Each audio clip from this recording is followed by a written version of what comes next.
নমস্কাৰ এই মুহূৰ্তত জনাব বিচাৰিছো এক দুখজনক খবৰ দিল্লীৰ ৰেলৱে ষ্টেচনত দেখিবলৈ পোৱা গৈছে মৃত্যুৰ কিৰিলি বৰ্তমান 18 জনকৈ লোকৰ মৃত্যু হৈছে প্ৰয়াগৰাজলৈ যোৱা ট্ৰেইনত ষ্টেচনত বৰ্তমান সময় দেখিবলৈ পোৱা গৈছে হেঁচা ঠেলাৰ পৰিৱেশ এক অবৰ্ণনীয় অভাৱনীয় পৰিৱেশ দেখিবলৈ পোৱা গৈছে আৰু সেইখিনি সময়তে 18 জন লোকৰ মৃত্যু হোৱা খবৰ ইতিমধ্যে আগি পৰিছে হেঁচা ঠেলা অৰ্থাৎ পৰিস্থিতিৰ বাহিৰত যোৱা পৰিৱেশৰ বাবে এনে ঘটনা হোৱা সংঘটিত হোৱা দেখিবলৈ পোৱা গৈছে এই মৃত্যু হোৱা 18 জন ব্যক্তিৰ ভিতৰত আছে 14 গৰাকী মহিলা আৰু 4টা শিশু এই মুহূৰ্তত সবিশেষ অফিচাৰে জনাব বিচাৰিছো প্ৰয়াগৰাজলৈ যোৱা যাত্ৰীৰ মাজত হাহাকাৰ পৰিৱেশ ৰেলৱে ষ্টেচনত নতুন দিল্লীৰ ৰেলৱে ষ্টেচনৰ এক অভাৱনীয় পৰিৱেশ পৰিস্থিতি দেখিবলৈ পোৱা গৈছে 18 জনকৈ ব্যক্তিৰ বৰ্তমান মৃত্যু হৈছে তাৰে ভিতৰত 14 গৰাকী মহিলা আৰু 4টা শিশু বুলি জানিব পৰা গৈছে সবিশেষ অফিচাৰে এই মুহূৰ্তত জনাব বিচাৰিছো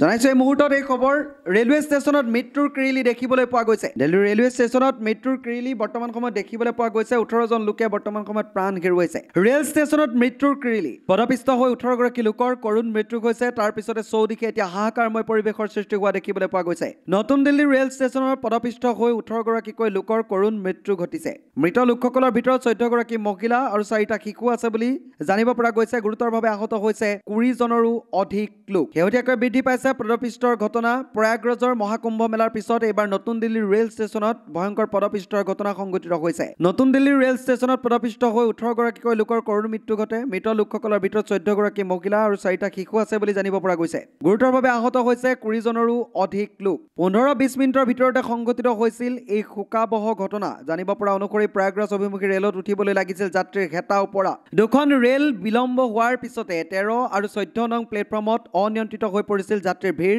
আৰু তাৰ পিছতে এই পৰিস্থিতি সংঘটিত হোৱা দেখিবলৈ পোৱা গৈছে আহতসকলক ক্ষন্তেকতে উদ্ধাৰ কৰি LNJP হাস্পতাললৈ লৈ যোৱা হয় আৰু চিকিৎসকে 15 গৰাকী মৃত ঘোষণা কৰে শোকাবহ ঘটনাৰ পিছতে প্ৰধানমন্ত্ৰী নৰেন্দ্ৰ মোদীয়ে এক্স যোগে শোক প্ৰকাশ কৰি লিখিছে নতুন দিল্লী ষ্টেচনত হোৱা পদপিষ্টৰ কথা শুনি মই স্তম্ভিত হৈছো এই ঘটনা আপোনজনক হেৰুৱাই পেলোৱা সকলোৰে